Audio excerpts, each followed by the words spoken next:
La Fondation Dana a des objectifs qui étaient d'aider des enfants brestois du CHU, et notamment sur le domaine des troubles des apprentissages, et notamment sur le domaine du haut potentiel. Comment on peut aider ces enfants effectivement dans le quotidien.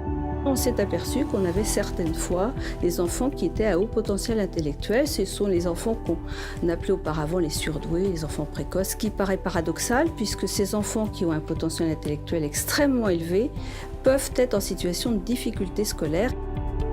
Quand ils arrivent sur le centre de référence des troubles des apprentissages, ce sont souvent sur des difficultés graphomotrices, des difficultés de coordination, mais on n'a pas répondu à la question de savoir s'ils peuvent avoir malgré tout un vrai trouble de l'organisation du geste.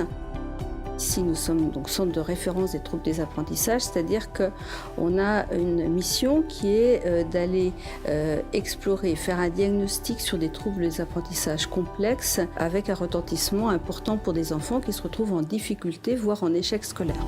Comprendre pourquoi il y a un trouble, et puis bien sûr, comme on est pédiatre, essayer de voir aussi si ça peut déboucher sur une prise en charge, une aide, la mise en place d'aménagements pour ces enfants qui sont en réelle difficulté à l'école et qui n'ont pas forcément le parcours scolaire qu'ils devraient avoir compte tenu de leurs compétences.